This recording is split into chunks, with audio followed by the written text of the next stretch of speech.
In our previous sessions, we have looked at non-symmetric form of the equation of a line. What's that? a1x plus b1y plus c1z plus d1 equal to 0 equal to a2x plus b2y plus c2z plus d2. And we have also seen the symmetric form. Now, symmetric form is what?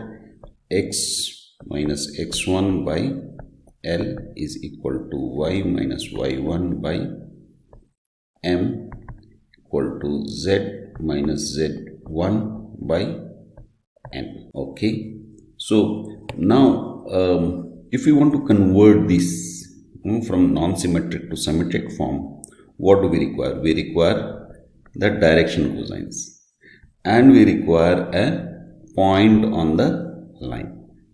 So let's say point on the line is x1, x1, y1 and z1, and direction cosines are L, M and N. Okay, let's begin. Now remember, we have two planes, a1x plus b1y plus c1z plus d1 equal to 0, and a2x plus b2y plus c2z plus d2 equal to 0. Remember, as I mentioned, we require two things. So let's first figure out the direction cosines. So let the direction cosines of line L be L, M and N. What we do have is the planes, right? So this is the line of intersection. The normal to the plane is going to be upwards, right? So this would be 90 degree. And this is to this side. So this is upwards and this is to the, or let me put it this way, this is going to be outwards and this is going to be upwards, right? So the angle between these two would be 90 degree. So the angle between the direction of the line and normal to the plane would be 90 degree. That means that the plane and the line are perpendicular to each other. Okay. So let the direction cosines of the normals to the planes be A1, B1, C1 and A2, B2 and C2. You have to remember that when two vectors are perpendicular, then the sum of the products of the direction cosines is equal to 0. So L1, L2 plus M1, M2 plus N1, N2 equal to 0. So let's figure out for this. So let's say U1 is equal to A1L plus B1M plus C1N equal to 0.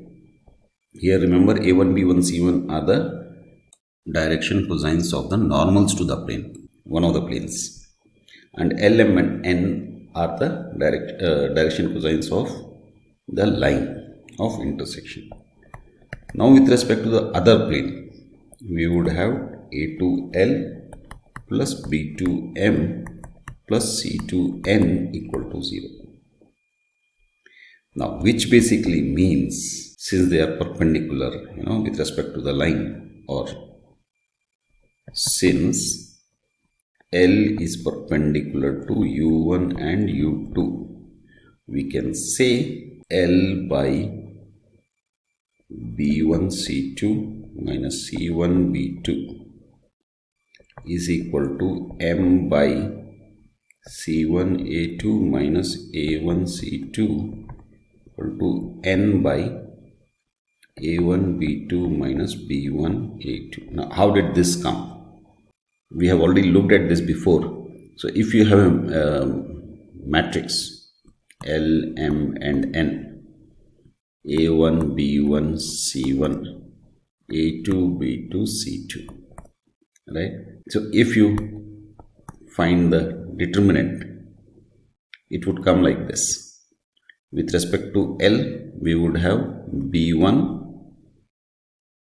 c2 minus c1 b2. With respect to M, you would have minus a1 c2 minus this would be a1 c2 minus a2 c1. Now this, to remove this minus, what we can do is take it inside. So this would become a2 c1 minus a1 c2, and with respect to N, it would be a1 b2 minus b1 a2. So you see here, this is b1 c2 minus c1 b2. Here you have a2 c1 minus a1 c2, a1 b2 minus b1 a2. Again, you have to keep remembering these things. We know that L by, or let me put it in general form, direction cosine divided by direction ratio is equal to a constant.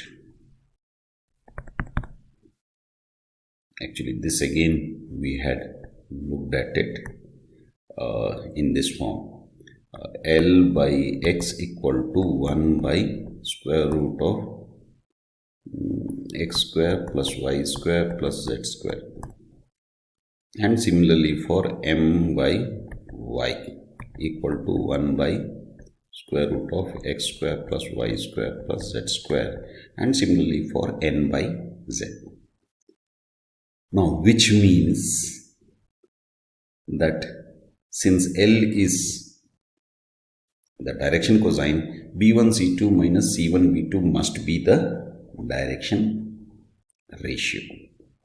So direction ratios are b1 c2 minus c1 b2, c1 a2 minus a1 c2, and a1 b2 minus b1 a2. So we have got the direction cosines and we have the direction ratios.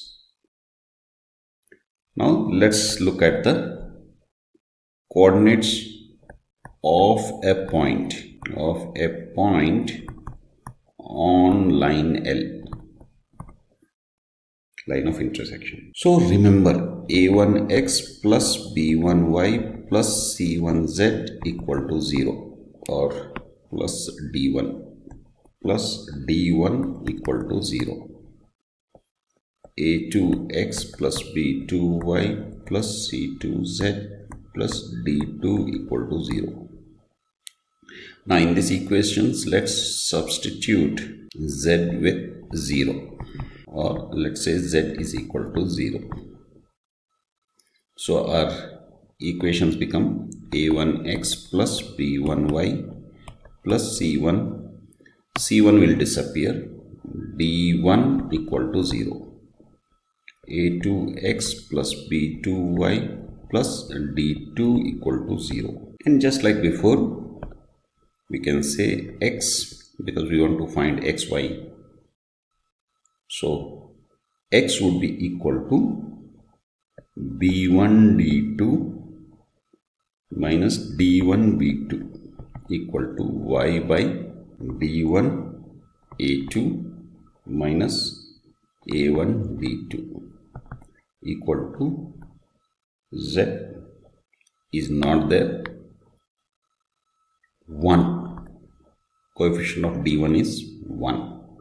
1 by a1 b2 minus b1 a2. Okay, now let's take these two together and these two separately, or x is equal to b1 d2 minus d1 b2 by a1 b2 minus b1 a2. Okay, similarly let's take the other set. So we would get y1 is equal to, remember we just have to take the denominator to the other side, d1 a2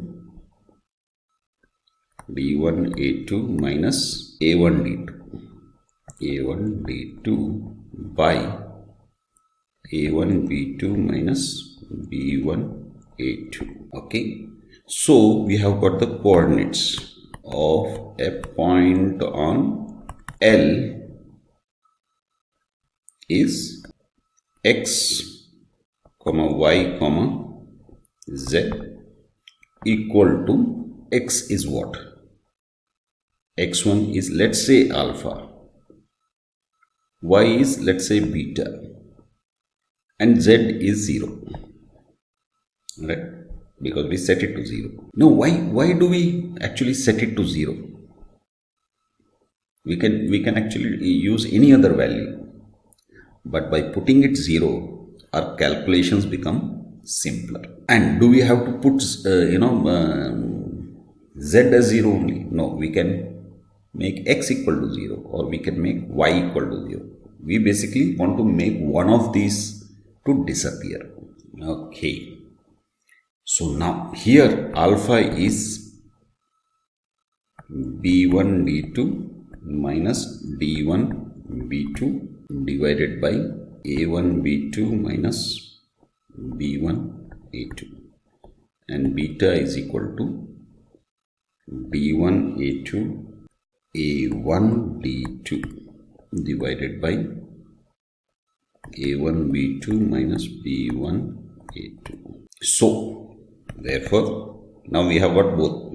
We have got the direction ratios, and we have also got the coordinates of a point, right? So which means the symmetric form of the line would be what? Would be x minus alpha divided by b1 c2 minus c1 b2, y minus beta divided by c1 a2 minus a1 c2 is equal to z minus 0 by